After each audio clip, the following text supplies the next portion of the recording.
This is Kim Newlove, host of the Pharmacist Voice podcast, where I share my journey from pharmacist to voice actor and interview a variety of people who use their voices to advocate for something, educate in some way, or entertain, so that you can be inspired to use your voice too. This is episode 113, and you can find the show notes with links to anything mentioned today on my website, thepharmacistvoice.com. You can also find my medical narration demo and a link to my online course, Pronounce Drug Names Like a Pro, on my website. Becoming an entrepreneur has been a challenge for me. Hindsight is 20/20, right? In the beginning, what I thought was the big stuff turned out to be the little stuff, like coming up with a company name, forming an LLC, getting a tax ID from the IRS, and setting up a checking account and a credit card. Oh, and getting a private mailbox for the business, and so on and so forth. In hindsight, that was the little stuff.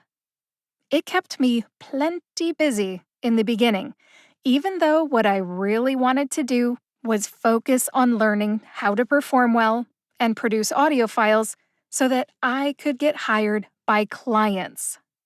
After reading Impact Pharmacist by Dr. Asha Bohannon and Eric Bohannon years later, I realize now that I should have spent more time verifying that I had a viable business opportunity, identifying my target market, defining the scope of my service, and more. Any entrepreneur you talk to is going to tell you the same thing. They made mistakes, and they did some things out of order. I know I did. Let me tell you about something I did right. I got help from a talented graphic designer who created the logo for the Pharmacist Voice and has worked with me on a number of other design projects for my business over the past 4 years. Today's episode is an interview with Margo Puffenberger. She's the graphic design consultant who created what I needed for my business, starting with a logo.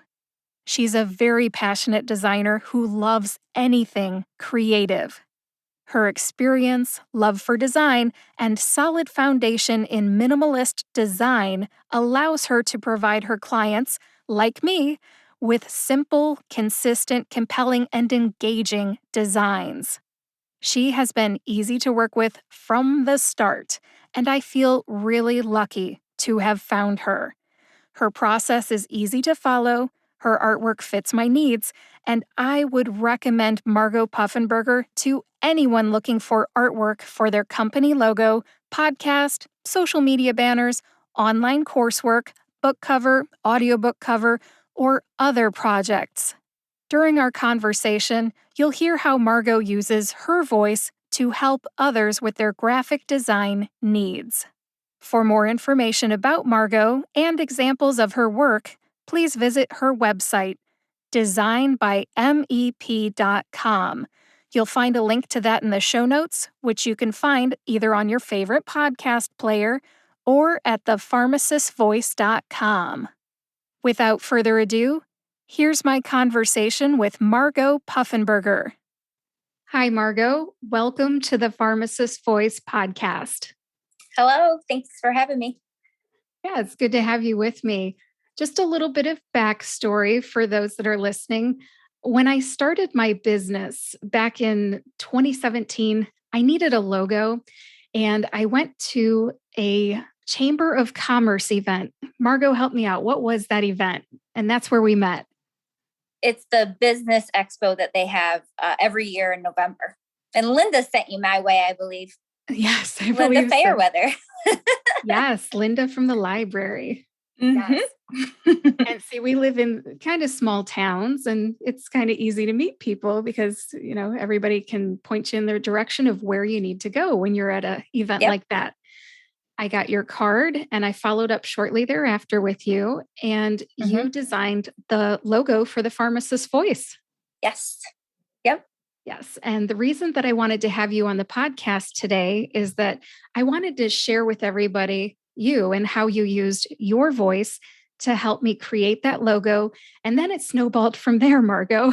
We've created quite a few things together.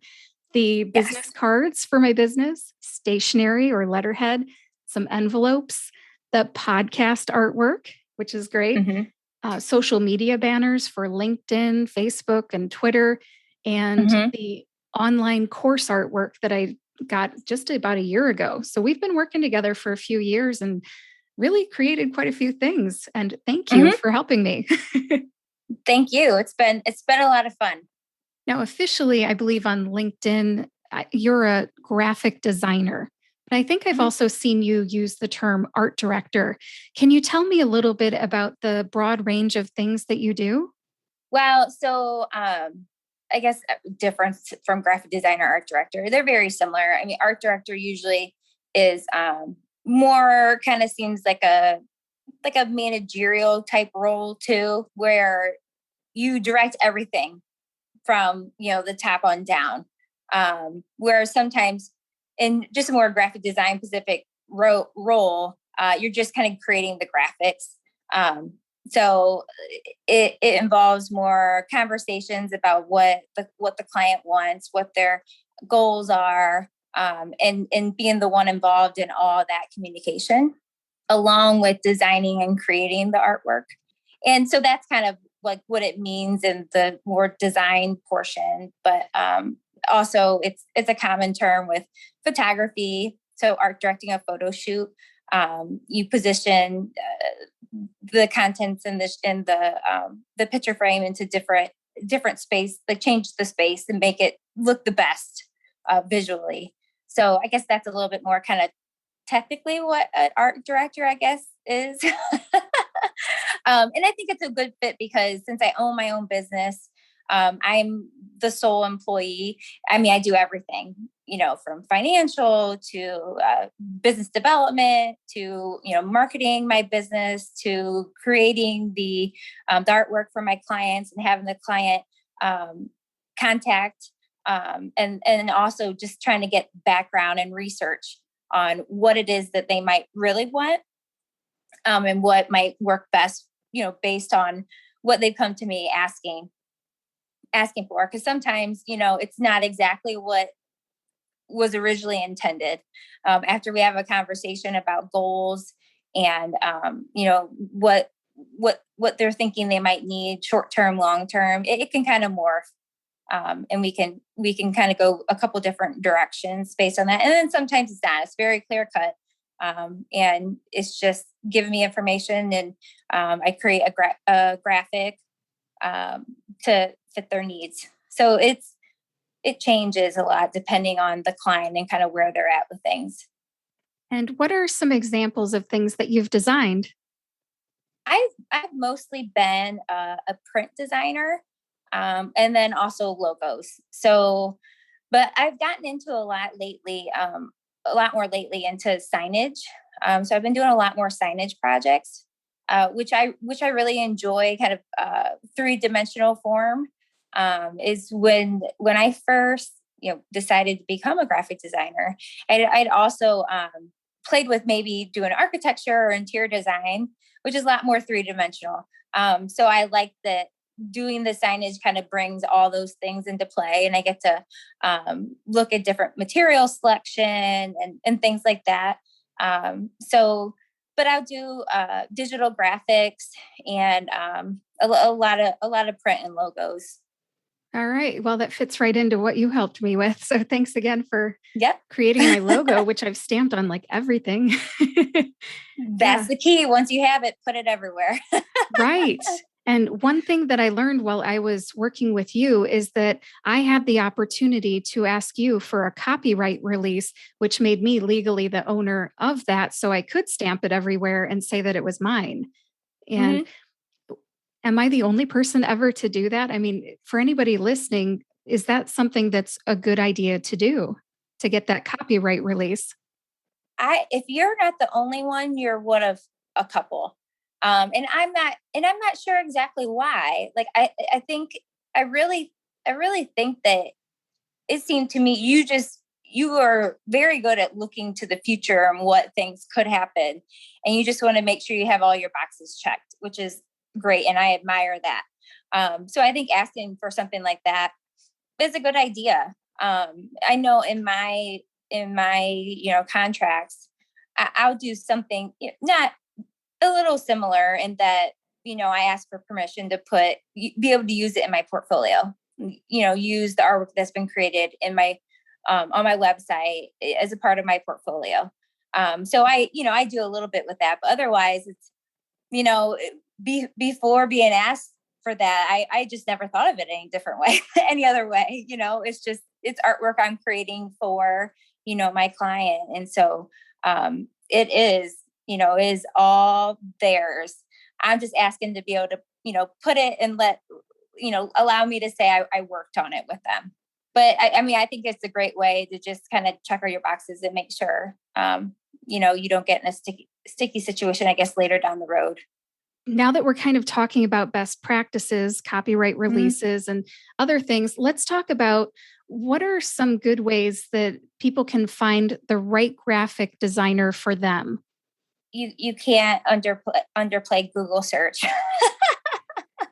But I think taking it to, getting online and doing research of designers in the area, because I think you can, as great as things like Zoom are and phone calls, to be able to really kind of sit down with someone is nice too. At least one time. And because it's very easy as a graphic designer, I can do anything from afar, like pretty easily. But I think it's nice to be able to sit down with someone and get a good feel about them. But then also do your research online and check out their websites and see how their portfolio is. And if it goes along with the type of look that you are normally drawn to, because I think, a lot of designers have their own sort of style, which, works well with other clients, with clients that have a similar style. They're similar goals to what they want accomplished with their projects. Now, when that style can vary a little bit, I feel like it can kind of take longer to get to the end goal.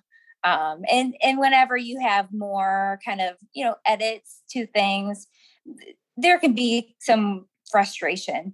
I think sometimes a big misconception, is that, when you give, the client the first concepts that they're going to pick one and fall in love with. And that just doesn't always happen, because there can be, I wouldn't say miscommunication in the initial kind of talk about it, but maybe certain questions were asked that the designer and or the client just didn't even realize were important until they visually saw something, and you can kind of dig in and figure out what might be missing. And then that's where, doing the other rounds and kind of tweaking from there is really important. But I feel like sometimes it's hard to get over, a client thinking that, that one is just going to be the one. But that's not how things usually happen. You create something and then you adjust it and you tweak it. And then that's when it becomes, just right, just what you needed. So I feel like, looking around and seeing what their style is. And then also, having a conversation, everyone has a budget. So there's lots of different variables of how deeply a designer digs into, so like creating a logo. Sometimes someone just wants a quick logo created, not taking too much time out of it. Sometimes you want a little bit more kind of process with researching and really helping them decide what their vision is and what their goals are and who they are as a brand in general without their visual to go with it. And then there's some kind of more branding firms out there that they dig in deep and they'll go have constant contact in meetings and do a very, very thorough process of really just finding out who they are. No graphic made at all yet. And then that kind of comes in later, which obviously that's a lot more expensive because it's spending a lot of time. Sometimes there's statistical like data they collect and kind of put through. So, I mean, there's lots of different levels and you have to decide, what you want and what your budget allows for. So those are all kind of things to consider. Internet is definitely a place that people find graphic designers, among other people that they need to help with their startup needs. Mm-hmm. And one that I had considered was 99 Designs. And Yes. I just wanted to know, what's the difference between going with an online source like 99 Designs and going with somebody that's just an individual sole proprietor, owns their own business like you? I mean, what's the advantage of going with somebody like you? You're better able to have a personal and thoughtful conversations and interactions. I feel like the other options, like the 99 Designs and things like that, it's kind of just surface level. So I feel like it's a way to get maybe a better created graphic than what you yourself might be able to do, because everyone has different abilities when it comes to that. And different, not even abilities, but, some people have a better eye for what might work. And so I feel like it's kind of a surface level. If you want something really quick that doesn't cost a lot of money, but you don't really want it to be super in depth and make sure it just accurately represents you and your goals. I feel like, maybe that's when it can be a better fit. But I just know too many people that, they've gotten some things thrown their way, quickly, and it's never quite what they wanted. But they don't guarantee anything more than that.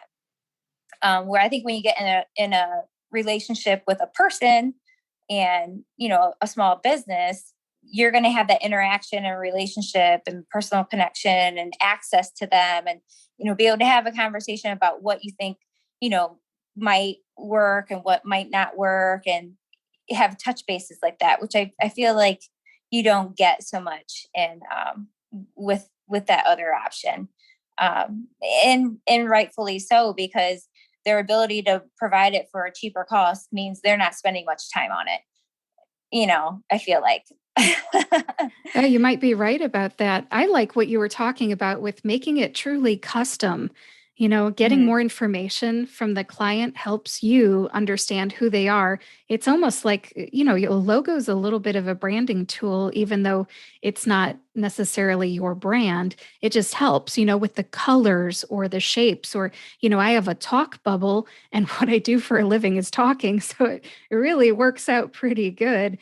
But Right. if you get somebody who isn't really taking a deep dive, they may not be able to truly get in there and do something custom. That's all I'm saying. Hmm. Yeah. Hmm. Sure. Well, I'm happy with the work that you've done for me. And I understand that you have a list of clients on your website. And I think you were talking a little bit earlier about looking through their portfolio. And I think it's kind of cool Hmm. when I go to your website, I see my logo on there, which is cool. But you brought up a good point. Go to people's websites, look at their portfolio, see if you like the Hmm. type of work that they do. It's a Hmm. great idea. I'm glad you mentioned that. Now, Margo, when did you realize that you had a passion for graphic design? I don't quite know, because I remember, so I grew up in a very rural town, and I didn't really know what graphic design was. um, I My thought process in with school, I loved art.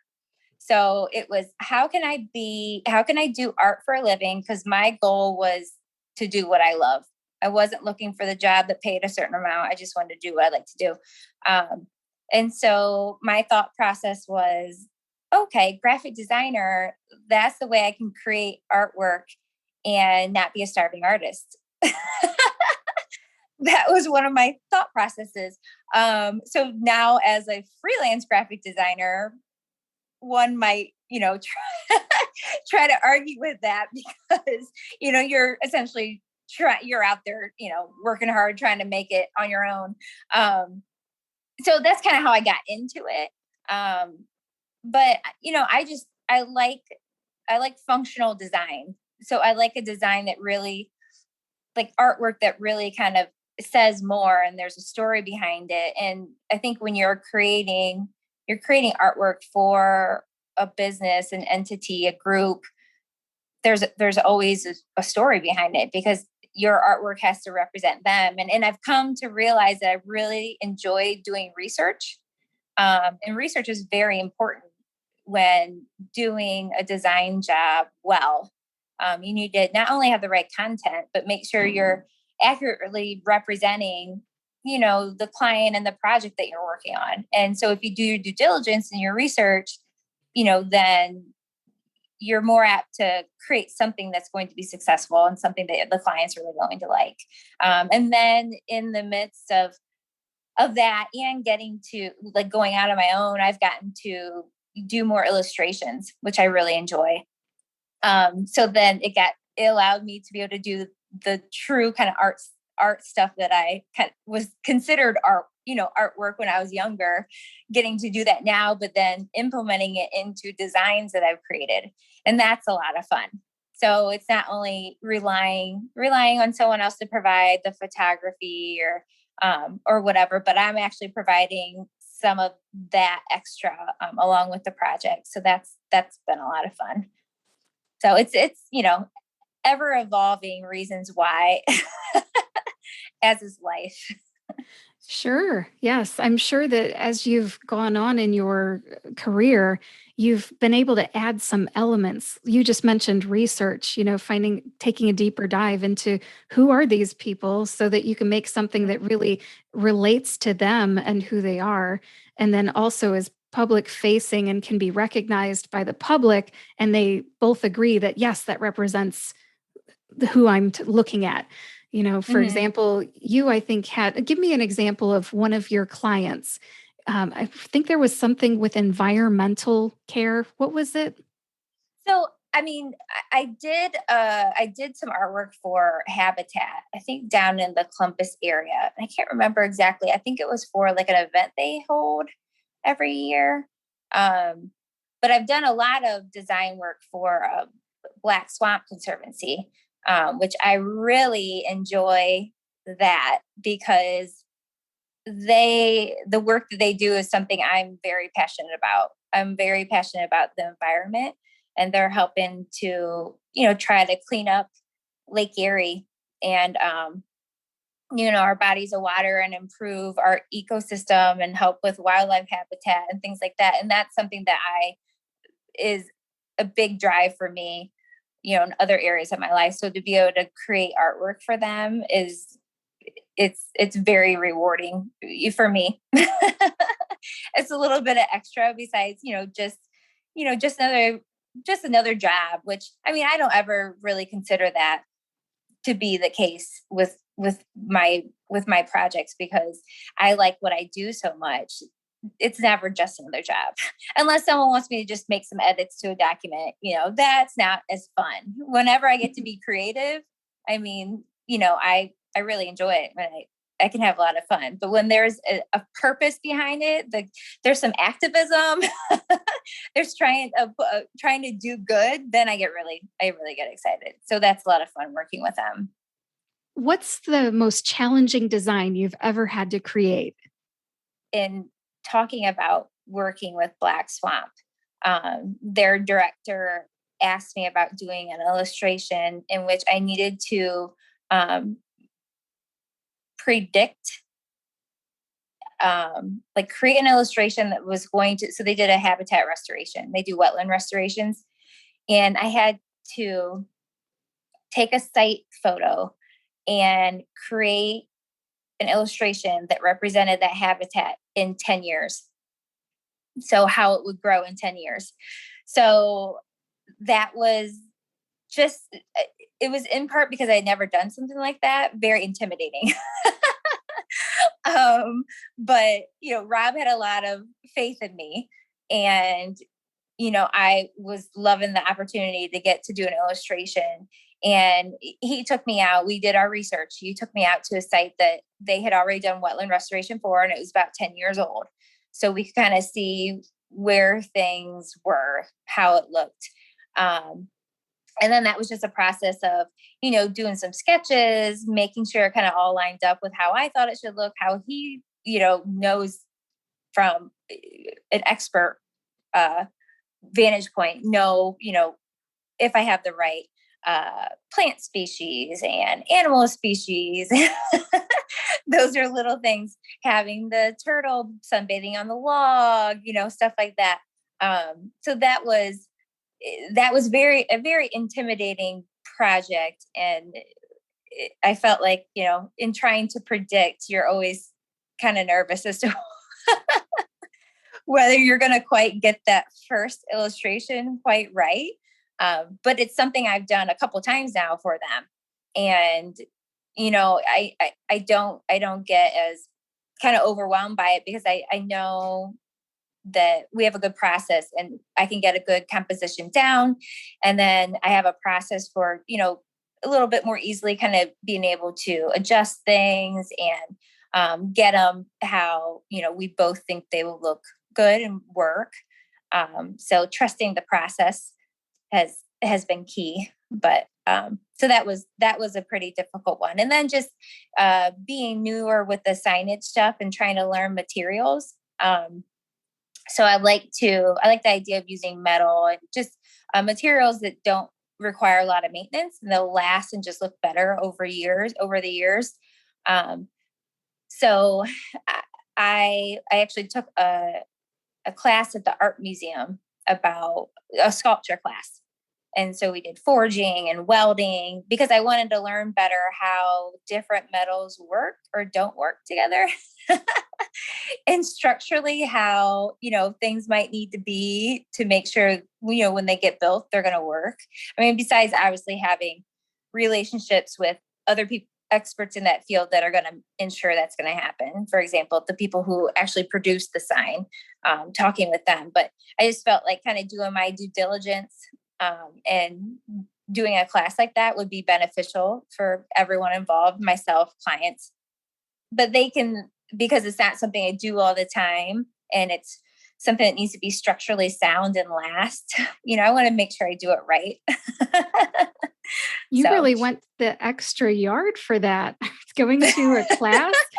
I can just imagine you with this, the shield on your face and you're forging stuff out of iron. That's cool. It was very intimidating, because I've worked with power tools with wood, but power tools with metal is a whole nother level. It is louder. There are sparks flying everywhere. It is so much more intense. And I remember like the first or second class, it was all just warnings on how you could die or burn yourself. Gosh. Or if you certain metals, you do, was it welding between certain metals, it can release this toxic gas. It was a little much. And then I wondered whether I made the right choice. But, I got through it and it was a lot of fun. And I still tease my husband to this day that I know how to weld and he does not. So I got that pretty out of cool. It too. Well, hey, that's one of your new life experiences. Apparently using a crystal ball to predict what the Lake Erie is going to look like in 10 years and welding. I mean, you pick up skills, right, Margo? Yes, life skills. Oh, that's cool. And it helps you be a better designer and art director and give people what they need. And that's what it's all about. Mm-hmm. Now, what's the best thing that's happened to you since you started your business? I don't know if I can really say like one in particular thing. My main goal in starting my own business, one of my main goals was being available for my kids. So it's really, and to be able to work on projects that I really want to work on, being able to do strictly kind of more creative stuff. And those are two things I really feel like, I've been able to accomplish. I have a flexible schedule that I'm able to, be there for if I have sick kids or if I need to, school is out for some reason, or, I need to take them to an appointment or something. I can kind of finagle things. And if my husband's in education, and so he's out in the summer, and I can work anywhere that has Wi-Fi. So we can kind of go on a vacation. We have a tiny house, so we can go on, 2 weeks at a time, 3 weeks. As long as I have Wi-Fi, I can work. So being able to do that has been big. And then just being able to do creative projects, like not getting stuck in doing more kind of, I don't know how to put it, kind of office. There's things that I've done in the past at different jobs that just weren't my favorite. It wasn't creative. It was just kind of office tasks, more administrative type things. And that's when I just find myself, when I get doing too much of that, I get restless. Like I need to be doing something creative. I need to be, doing something more challenging. And then the kind of so those are two things that I accomplished that were goals when I came to start going off my own and have my own business. So something that's kind of been unexpected is it's allowed me to do a little bit more kind of activism type things, try to make a difference in my community. So, whether it's kind of helping the city I live in, giving them ideas and meeting with them about, things that I think would be good changes for the city, which, has kind of led me into other things now. But in doing more, like I've done some environmental kind of presentations and spoke at the environmental club at the school, things like that. So things that I'm really passionate about, that I feel like are important, in life. It's allowed me to do some things, with that too, with having the flexibility. So that's been an unexpected thing to come out of it, which I, enjoy, because sometimes I'm slammed and, it's all I can do to get projects done. And you gotta rate when does this client need it? When is this next? That's kind of the order I need to get things done. And other times, for whatever reason, like July, everyone's on vacation and there's a lull. So, but there's so many things that I'm interested in, or, things I can do to kind of learn more, that it gives me an opportunity to do that, to learn and evolve more as a person, which I really enjoy.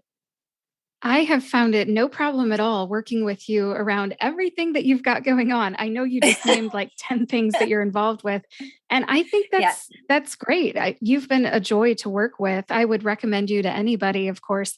And like I said, I have no complaints whatsoever with as busy as you are. There's been so many exchanges, phone calls, or, I don't know, email text exchanges, or LinkedIn or email, everything. Like, sure. Kim, what do you think of this? Does this work? And, trying things and then getting back to you. Yes, this works. Yep. Final copy. Okay. I'll send you final files. I mean, the whole process I have found to be absolutely no problem whatsoever. So you do great work. And again, thank you very much for everything that you have done to help me with my logo and all those wonderful things that I mentioned at the beginning. You have had a positive influence on my business, especially the visual appeal to everything that I put out publicly. So thank you again. Well, thank you. As I think I've told you before, it is so very interesting to me, and I get so excited about the next thing that you're doing.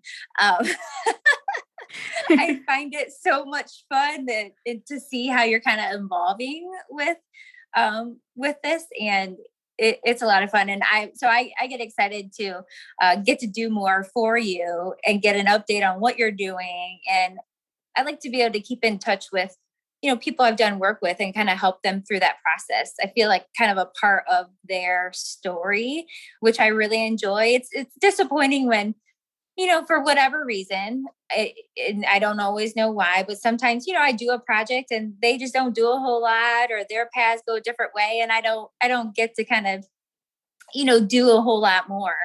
And I like to be able to kind of keep in touch with people and, constantly kind of help them out when, something new comes up.